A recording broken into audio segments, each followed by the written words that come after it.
everyone, and welcome back to the Abundant and Aligned podcast. This is an episode I have been dying to sit down and do. Kessli and I have been trying to get this in the calendar for a couple of months. We are on opposite sides of the world, so we finally made it work, and I'm so pumped for today's episode. As you've just heard from the intro, it's going to be a game changer for your business in terms of the topics we are covering today. So turn the volume up on this one, get a notebook out because you are about to learn so much that is going to put you in front of so many entrepreneurs. But Kessli, thank you for joining us and welcome to the show. Thanks for having me. I'm so excited. I can't wait to dive into what we talk about. I feel like you're a great host, so you got all the questions and I can't wait. I love it. Well, thank you so much for sharing your time with us. I know it's late where you are, so we do really appreciate it. Now, you obviously use astrology and human design as a tool in business. You are the host of Business in Retrograde, tongue tie. And I'm actually quite new to astrology. So I'm being a little bit selfish here today, and I've got all the questions that I want to ask you that I know my audience are going to love. Now, for some context, my audience are full of women in business, high-performing women in business, and what we are all about around here is not just following a cookie-cutter strategy that is trending on Instagram, but rather finding the blueprint for us when it comes to leading, selling, and creating within our business.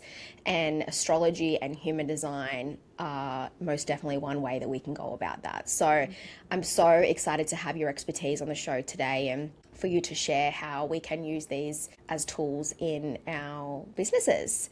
Now, as I mentioned, I am quite new to astrology, and so I would love to just kick off with a beginner's guide to astrology, but through the lens of business. What can astrology reveal to us about how we do lead, sell, and create within our businesses? Yeah, great question.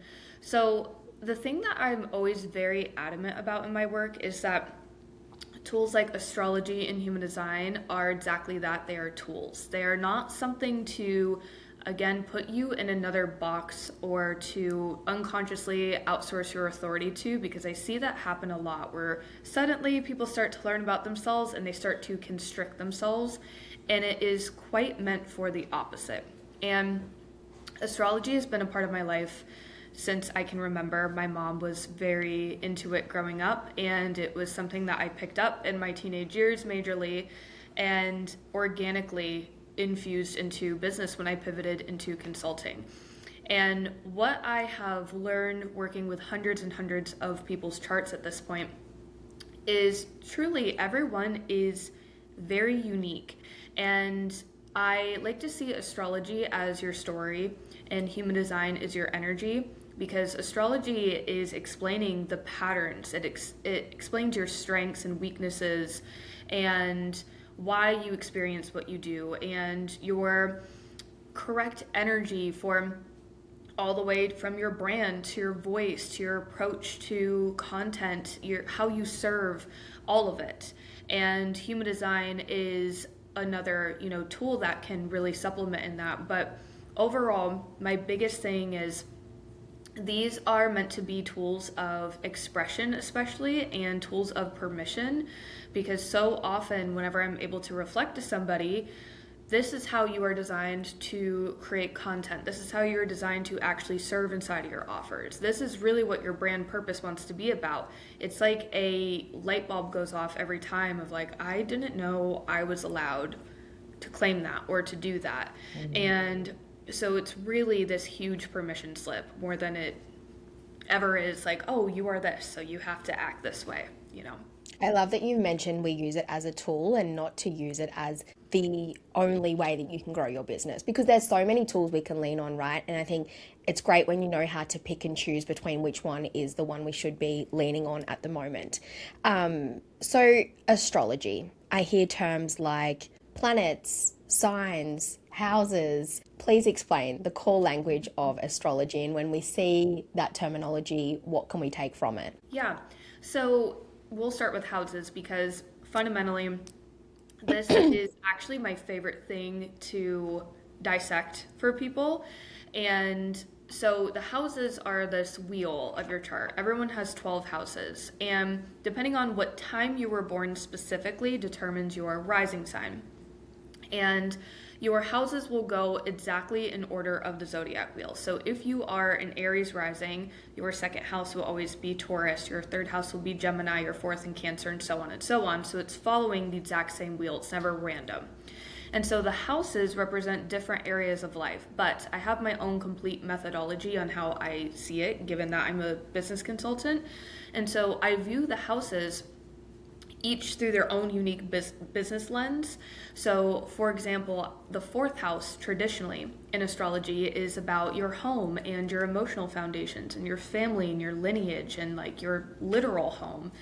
And how I see it through the lens of business is it's literally your business foundations and what you have to create inside of your business structure to feel safe enough to be fully expressed.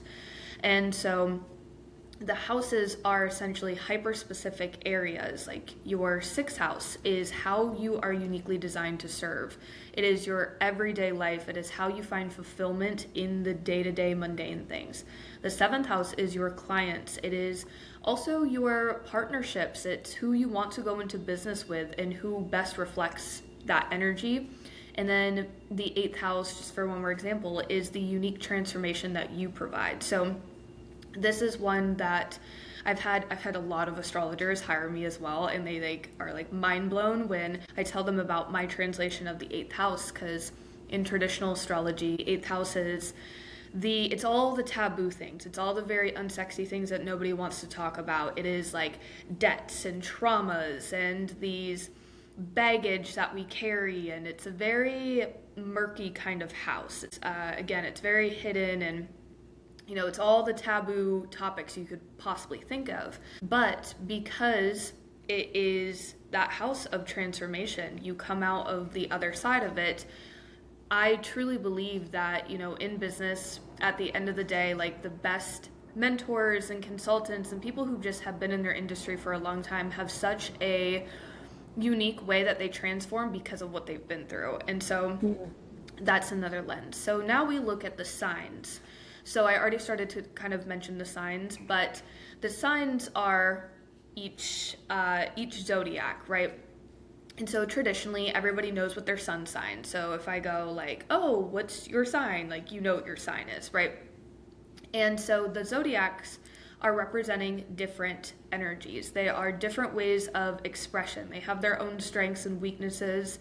And I always like to see them as, there's a high expression of each and a low expression of each, because with all of this, I call it, like the meme-based astrology all the time. It's, hating on like Geminis or Scorpios or like whatever it may be. And really, it's just every single sign has the high expression and has the low expression, or is truly embodied and integrated, or is being unconsciously rejected. And so you're expressing the negative qualities of it.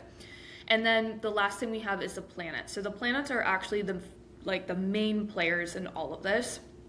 And so just like there's 12 houses, there's also 12 planets.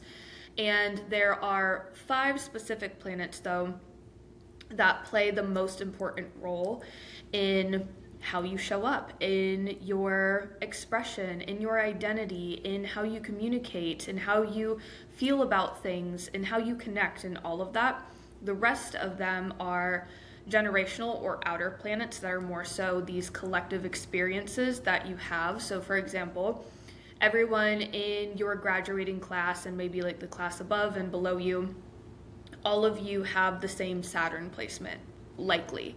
And it's because you all kind of had that collective experience together. Whereas Pluto rules entire generations. So like I am technically a Gen Z, which people are always shocked about. I'm on the very tippy tail end of it, but Sagittarius and Pluto is the Gen Z generation, and the Scorpio and Pluto is the millennial generation. So those are more about, the collective experiences. So that is a little bit on what they represent. And of course, with my work, I have that translation on what each planet really plays a role in your business and how it shows up, how it's meant to be integrated, and because certain things aren't going to affect your messaging, whereas other things will affect your foundations, your service, and it's like a big web. It's a whole different language, essentially. Yeah. And so on that, when you look at somebody's chart, what are the top things that really grab your attention and you want them to know about when it comes to scaling their business? Yeah. So immediately I look at what are considered the business houses, and that is the second, sixth, and 10th house. So the second house immediately tells me what your skill sets are, what your relationship to your own value and self-worth is, and what patterns you might have around your money and your income. But most importantly, it is those natural talents that really want to come out. And once you ingrain the sign of your second house, is when you will start to effortlessly feel like, wow, it's so easy to make money because your skills are being translated in something you organically are so good at and do and love.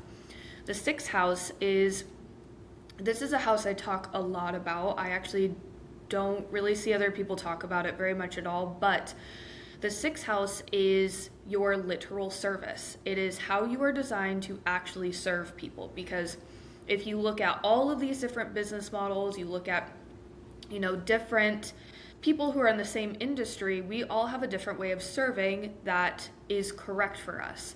And so combined with your human design, this one can really, really help you nail down your business model and signature. But I find this house to be so incredibly important because at the end of the day, all we have is our day-to-day. And if you can make your day-to-day so fulfilling in your business, you win. You win at life. Mm-hmm.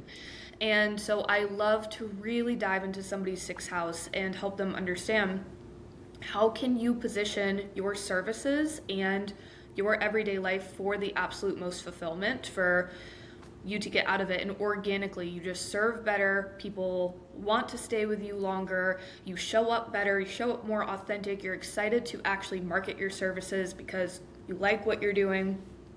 And then the last one is the 10th house. So it's all connected, where you can kind of think of it as the second house, as your talents and your skill sets. These are organically being translated into the sixth house of how you serve. So it's okay, how do I take my talents and put them into a service? Then your 10th house is your brand, it's your reputation, it is your long-term legacy. And those are both informing your brand and your reputation and what you're really here to build. So the sign on your 10th house, what is most common that people love to talk about is the midheaven when it comes to career. And if you're using whole sign astrology, which is what I recommend that you use when you look it up, just because it makes it very, very simple to look at. The midheaven could be anywhere from your 8th house to your 12th house, technically. In Placidus, which is what all charts typically default to, it's always in the 10th house. But regardless, the sign of your 10th house is very much so the brand energy that you are meant to give. It is how you approach these longer goals, your relationship with even visibility, and what your bigger ambitions are. It very much so can be connected to your greater mission and different things like that. All kind of depends on the chart, but those are the three that I immediately have my eye caught every single time because they rule so much of the business foundation and what's at play. I love this conversation so much. I'm obsessed with businesses by design. And as I mentioned at the start of this, I'm such a big advocate finding the business offers, services, brand positioning that you are meant for. And as you've mentioned, business becomes so much easier when you're in alignment with how you're supposed to run and sell in your business, but also your energy is so different. And I'm sure you've been in places in your business where you have this intuitive feeling that you're not where you're supposed to be, you're not selling the offers you should be selling. versus when you are really in your flow and you're like, this is what I'm supposed to be selling. This is the positioning I was here to, deliver on. It's such a different energy we feel, and our clients feel that instantly, which I'd love to know. Obviously, you have taken astrology and human design and applied it to your own business.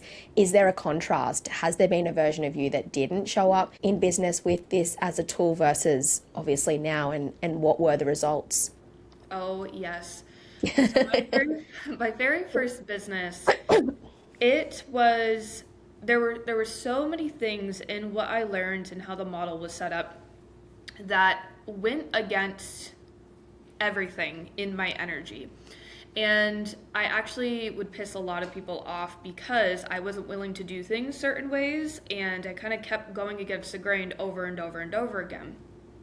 Eventually, I do have one of those typical stories where I burnt out very severely and, had a midlife crisis and was like, I don't know what I'm going to do with this, and burnt it down.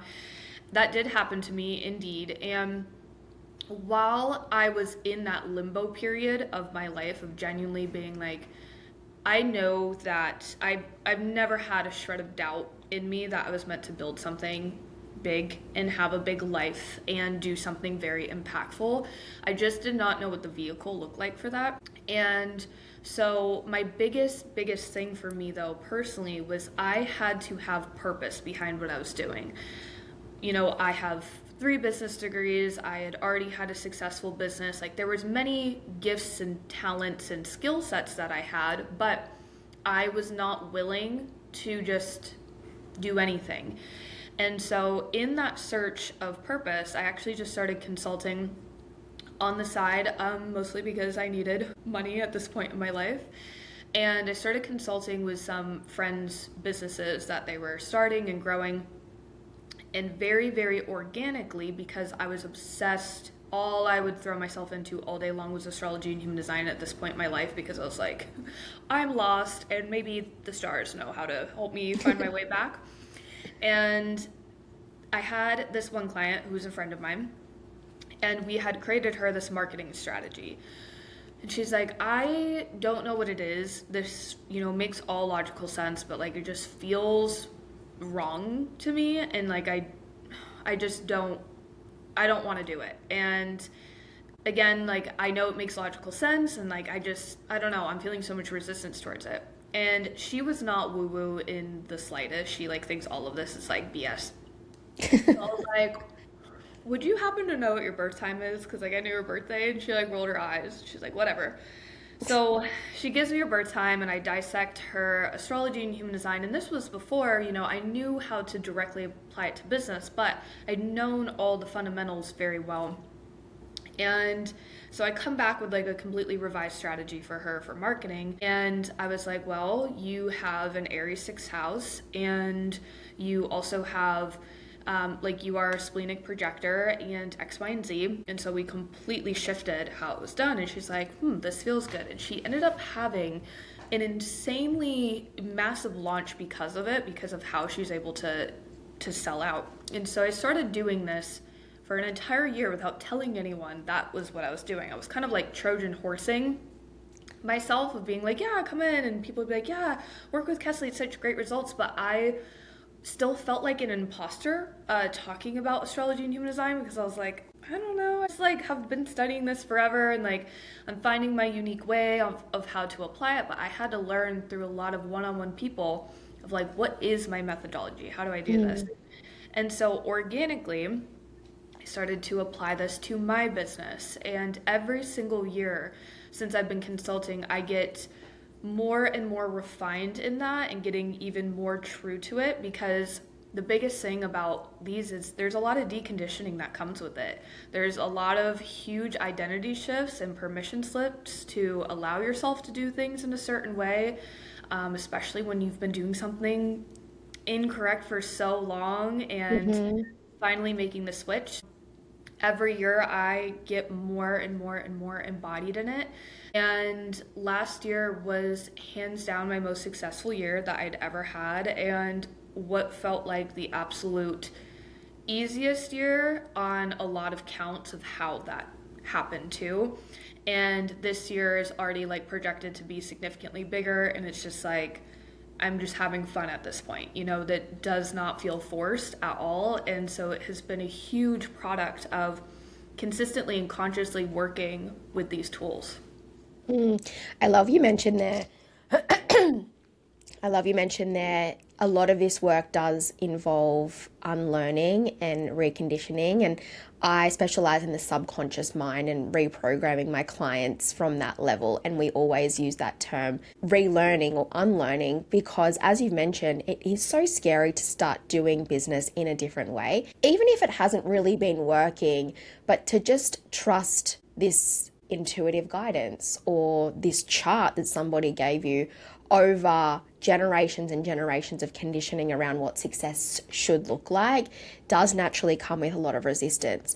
And the reason I like to talk about that is because I'm sure my listeners have heard about astrology and human design before and how it can be so helpful in their business, but so many still aren't turning to tools like this because it does go against the traditional way of building success, which is work so hard and just throw everything at the wall and market research and do what others are doing and things like that. So I love that you've just mentioned that. If any of this does feel sticky, or if you look at this like it's woo-woo, just know that it's just because it's about to go against years and generations of conditioning when it comes to growing success.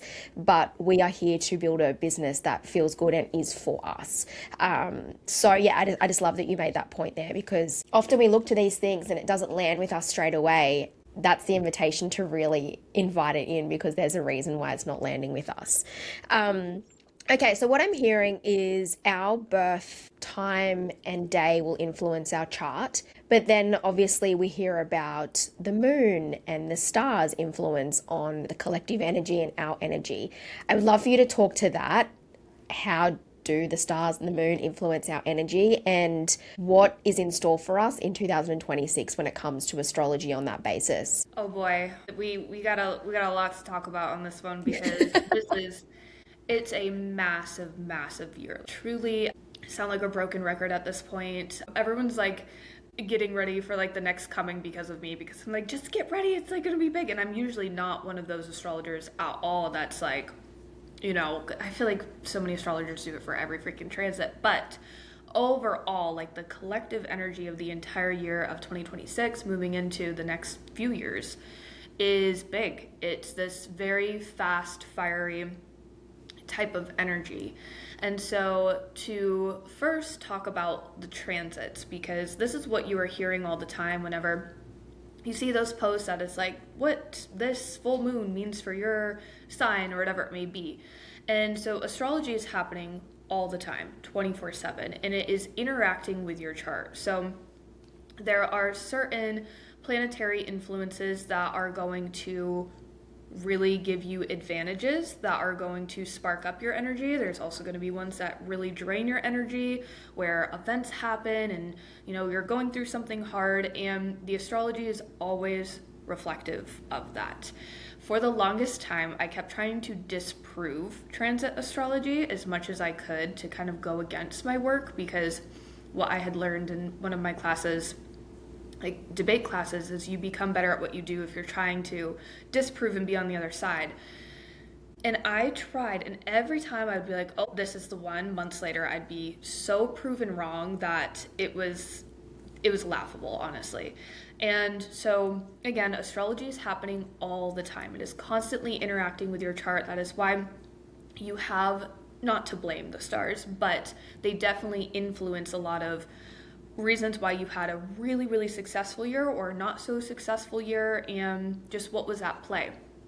So with the upcoming 2026 astrology that has already started, it's really going to be in full swing starting on, well, I would say July is when all the planets will shift and we will be in the full energy of it. But it is all fire and air energy. What that translates to is fire is action, and it's passion, and it's purpose, and it is exactly how it sounds. It's very much so giving this like bigness energy to things. And air energy is all about communication and connection, and it's language, it's ideas. And so both of these energies are faster pace. And so why this year is so significant is because all of the outer planets, the ones that I talked about a little bit earlier that affect our collective influence, our collective experience, are all shifting into fire and air signs. So just to kind of give a preview, Pluto takes around 20-ish years to shift signs. Uranus takes about 8-ish years to shift signs, Neptune 14, Saturn 2, and Jupiter 1. So the fact that all of them are shifting at once into all of the same type of signs is very, very significant. And so what we can expect in our businesses, especially like in the online collective space, is leadership is going to be at the forefront of everything. It is going to be there's going to be a lot of big moments of leadership being spotlighted for better and for worse. We are going to see a lot of kind of the people who don't have the true integrity behind what they do possibly get burned at the stake. We're also going to see a lot of new people rise up who are very in integrity with what they do. And it is going to be this big type of visibility here. It is a time to almost take advantage of these energies. If you've been thinking about, launching something new, making a big pivot, being bolder online in your content or whatever, this is the time to take the risk to do so, because it's so supportive of all of the energies around it. And one of the big ones that I even have a whole episode on this one, just one specific transit, because Saturn plays one of the biggest roles in our online space. How I like to explain it is we don't have an HR to look to, so Saturn is our HR. He's like the rules and regulations and the punishment, and he very much so influences a lot of the trends that we experience, whether we even see them as trends or not, but just kind of what the collective energy moves toward. And so Saturn being in Aries, it is very much so this energy of get used to failing fast and developing a better relationship with failure, because you're going to win so big on the other side of that. And being willing to take bold moves, risky moves, being willing to be rejected for who your true identity is, and putting yourself out there in a big way. And so, for some people listening to this might sound very scary and very like, oh my gosh, it's so intimidating. But the message here is it's so much about truly owning that identity. It's not that you have to suddenly be this spicy, loud, bold person if that's not you, but it's more so this deeply authentic energy of like, who are you and how can you claim that in the biggest expression in your ways of doing things, no matter what that way is. If you're somebody that moves really fast, keep moving fast. If you're somebody that likes the slow and steady and you fully back that up and believe in that, also double down on that. So we're going to see a lot of big personalities come out, is my prediction, in the next 12 months too. But I think it's extremely important that you really double down on what is your movement, what is your way of doing things, what is your identity, what is genuinely true to you, and being very secure and convicted in that.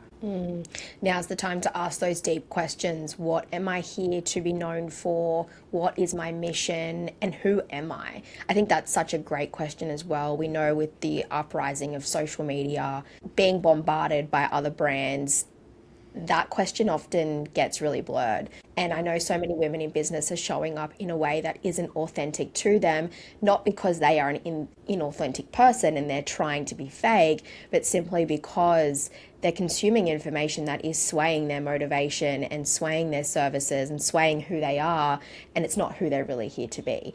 And I love that. You're not asking people to be the loudest online if that's not naturally who they are. Be who you really are, and that comes down to, are you asking yourself those questions? Behind the screen, if I wasn't afraid, who really am I to my core, and what do I want to be known for? So what kind of brands and what kind of businesses And what kind of style of leadership do you see thriving in 2026 because of this energy coming our way? It's a great question. Overall, I do feel this word has really lost its potency because it just got. Here comes my cat. Because it really has become like a buzzword. But when I say authenticity, I mean true authenticity. But I guess I'll use the word embodiment because that feels more correct for this. What we are going to see for leadership, especially, is those who are genuinely embodied, who walk their walk, who talk their talk, who can stand 10 toes down on their results, on what they do, who are also willing to, course correct in real time. I think that a lot of people confuse sometimes authority or are afraid to claim to be one because that means they can never make a mistake or they can never be wrong on something. And it's true leadership is being willing to course correct in real time, to take ownership of everything, responsibility of everything. And that is one of the most attractive things in a leader is, responsibility on every level, whether it's positive or negative or whatever the outcome is.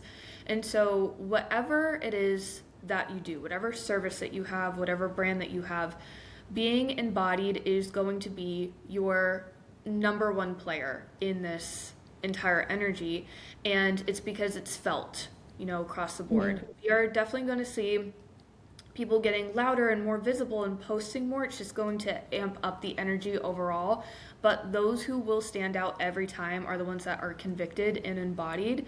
You're going to feel that thorough line through them, right?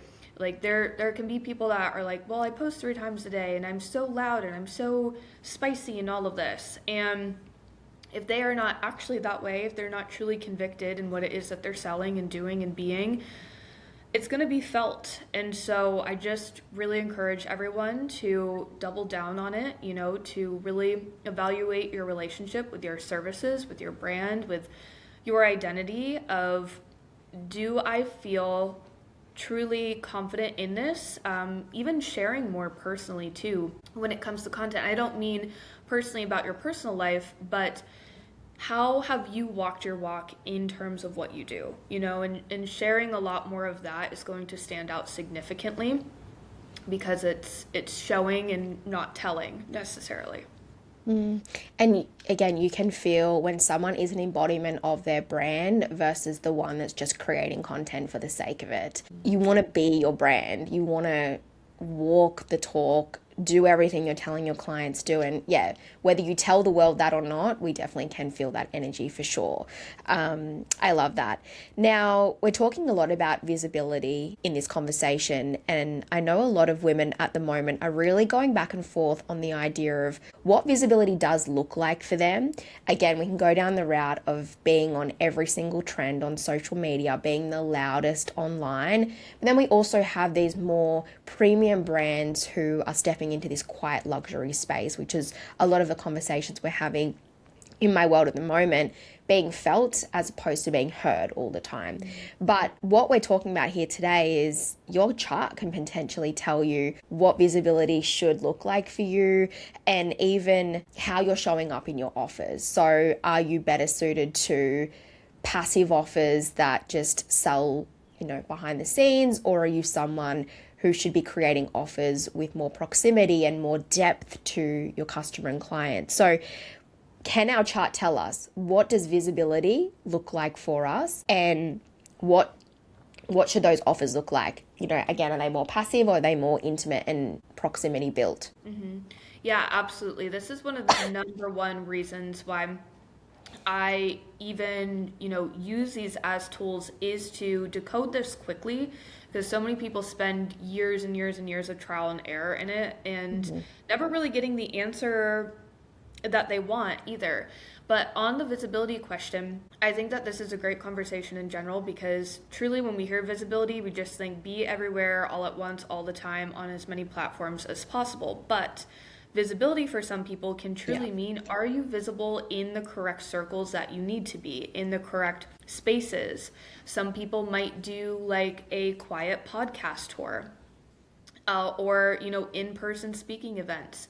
Other people might build this incredible network where they are solely making money from referrals because they're just that anchored into that network. And visibility can look very different depending on who you are, what you do, what your goals are as well. And with that too, service as well. Your charts very much so point to what type of services are best for you. And if you are somebody that is meant to do, one to many, big offers, high energy, live energy sort of things versus very intimate, just 2 to 5 clients, proximity, very deep type of support, your charts can point to that majorly. And this is definitely one of the number one things that people end up coming to me for, because they're like, all right, I've tried quite a few, maybe like different things, and I feel like I maybe intuitively know what is right, but I don't trust myself enough to be able to actually make money from that or that type of way of doing things. Actually, I've been having a lot of conversations with 4 lines in human design because they are meant to really leverage their network, and almost always their money is within their network and who has already bought from them. And just being in those close proximity conversations, especially in person, especially just getting into different groups, it's almost always all they need to do is have conversations with people, and organically they're bought from. And so many 4 lines, think that has to equal them being these social butterflies or something like that. Because I've met so many 4 lines, for example, that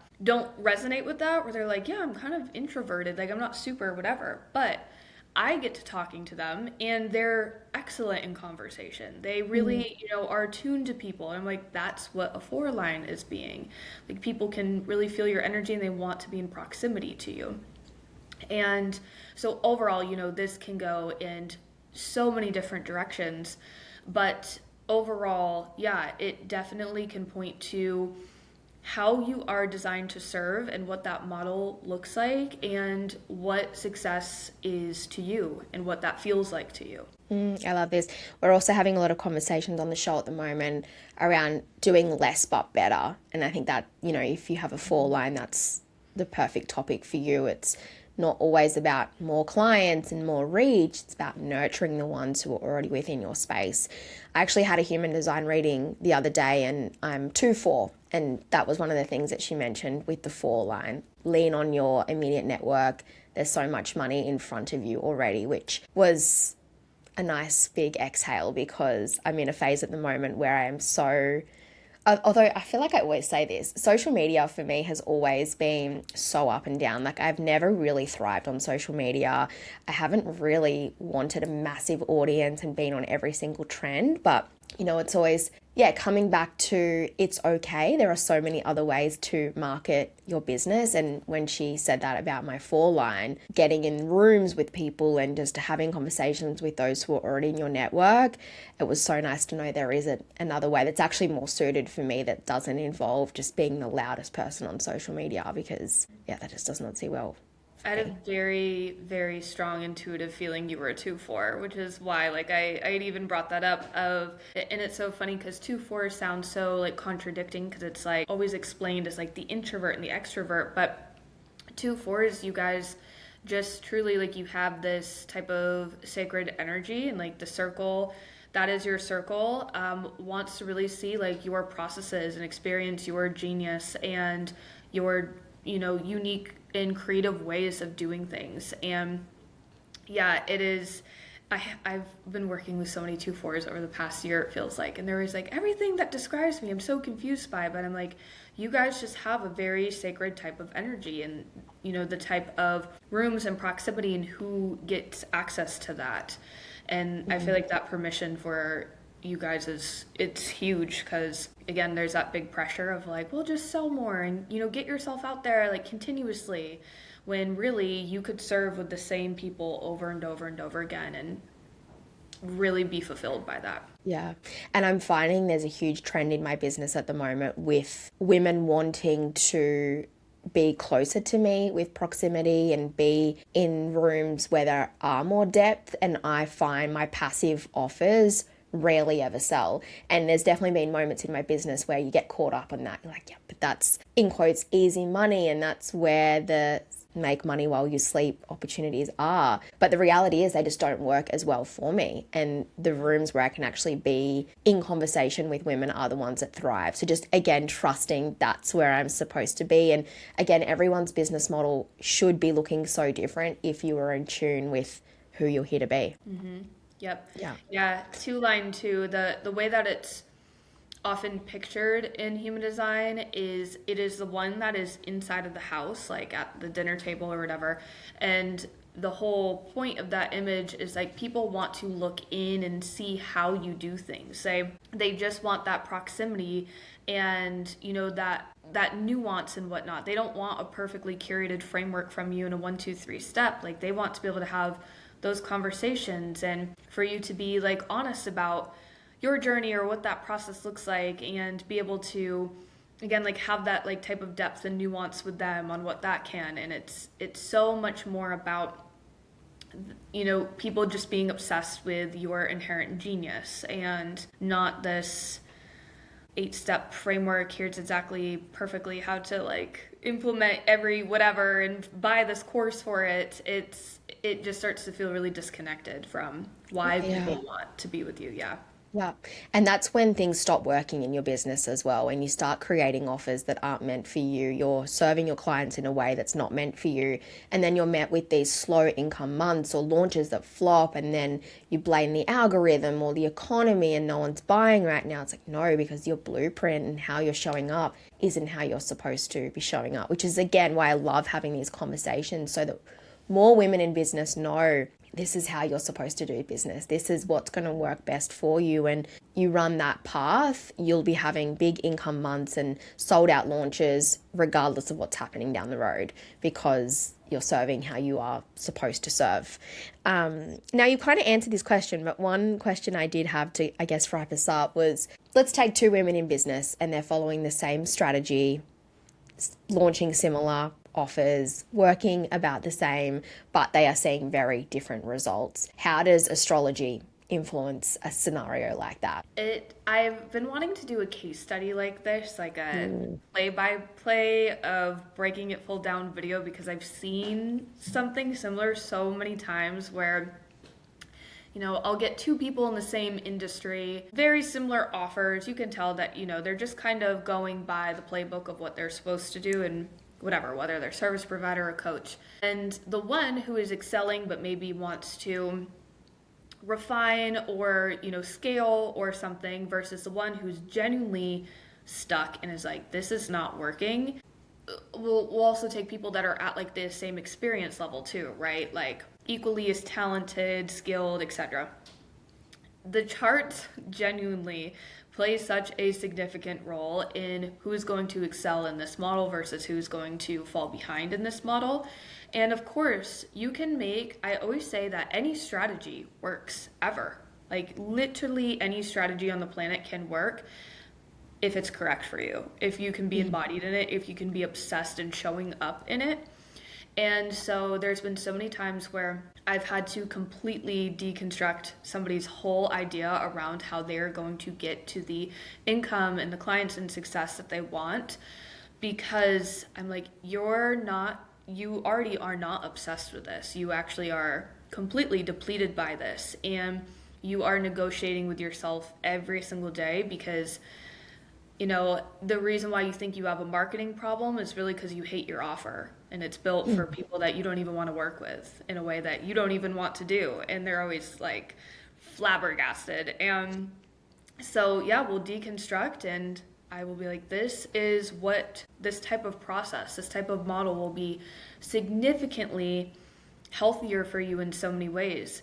And so sometimes people who do these big pivots, it does, like I said, it's this deconditioning process at times. And we have to, keep the money coming in at least a couple of ways. We're not here to like completely flip overnight. And it is this deconstruction process, but so much identity work goes into it.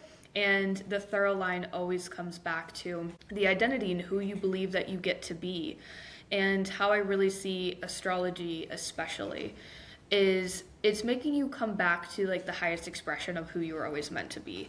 And it's so easy to get lost in that, to get pulled in different directions, and to have this idea of this is what success has to look like, this is who you have to be in order to achieve it. And when you start to see somebody come back to themselves slowly and like what the real energy is supposed to be, the way that that embodiment just is so magnetic across the board for opportunities, the right clients, the right visibility or whatever it may be, it's so noticeable so quickly. But yeah, I have seen so many times where it makes sense, right? On paper, their business model, their strategy, it makes sense. And then I pull up their charts and I go, but this is why it doesn't. No. I love that so much. And like it's scary to have someone come to you and say what you have built is not actually on the foundation that it should be. But again, this is why I love these conversations. You could go another year not really enjoying the work, looking at your offers and just having that intuitive feeling. I had this at the end of last year, just this intuitive feeling that an offer that I had ran for 3 years that was high 5-figure launch every single time just wasn't it for me anymore. And on paper that did not make sense because it was profitable, every launch got bigger and bigger, my name was attached to this particular program, but I just knew that's not how I'm supposed to serve. But I challenged that intuitive guidance for so long and fought it for so long when I really should have ripped it out probably at the start of last year, but it only just happened this year, because it's scary. It is scary. And as you've mentioned, when you have to make money at the end of the day, you need income coming through and you're looking at an offer that does bring money in, it's naturally scary to go, we're going to actually strip that. But it's like, there's something even better around the corner, of course, when your business foundation is completely aligned with your chart and, astrology and this knowledge we're talking about. Absolutely. Majorly. I have many multi-6-figure, 7-figure clients who have made some massive pivots, and not just, this is a rebrand, but like true pivots of retiring big offers or shifting into something else. And evolution is a part of the process too, where that could have been correct for you at some point. It wasn't that you were always disembodied or anything like that, but you are evolving into like a deeper, more embodied version of you and what is correct of you and what's correct of your genius. And with that requires so much grief too. And, that like struggle with loss around identity and money and being an authority and this sort of thing and attachment. And yeah, it's quite the process for some people. But like you said, on the other side of it, it's this question of this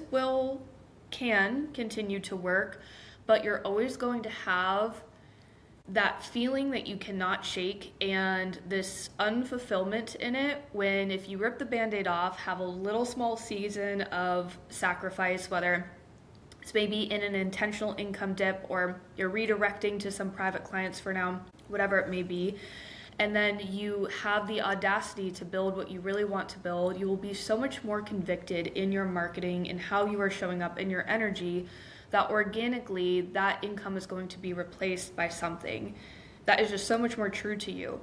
Last year, I actually completely pivoted my business model. This had been like a big plan of mine. So I shared how I was in very deep one-on-one proximity support for a long time to figure out what is my unique methodology on astrology and human design, because nobody taught me this in terms of applying to business. It was very much so like figuring out my body of work through experience. And through that, I had to have I had a one-on-one model.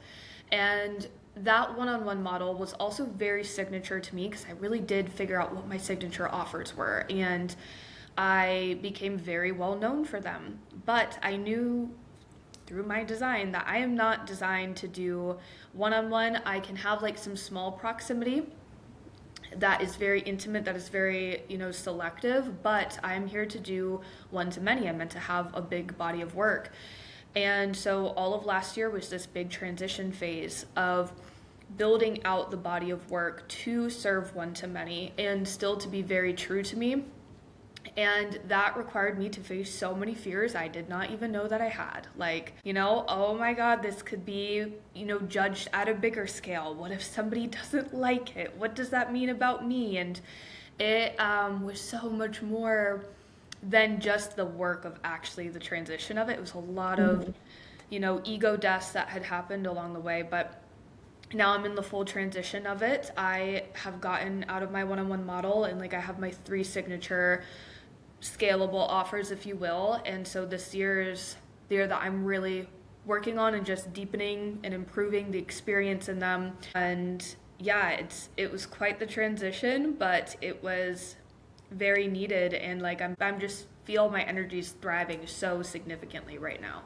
But again, I'm a perfect example of, even though logically and mentally I can understand all of these, I have all of the knowledge you could possibly have around astrology and human design, how it applies to business, it's still this human experience of making these pivots and these evolutions that we all have to go through. Yeah, the ego death is so real, and that identity death is so real. Yes.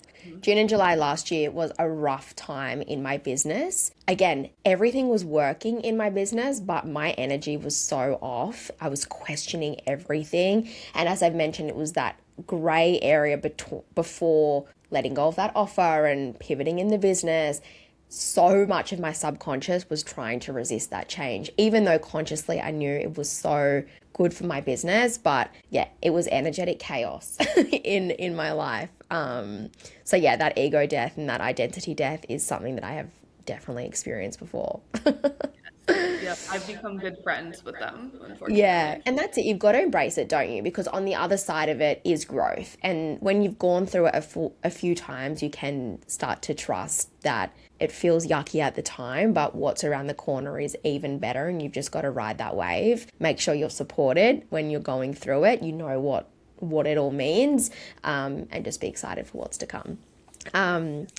Well, to wrap us up, please share where my audience can find you, what's happening in your world if they want to plug into you even deeper beyond this episode, and yeah, kind of what's happening on your end of things. Yeah, so you can find me on Instagram at Kessli Hall, and I have a sorts of different things that you can plug into. My signature offer is the Mirror, which is my AI tool, and this is all of my proprietary framework and knowledge uploaded into a GPT that decodes your chart for you on any business type of thing that you have.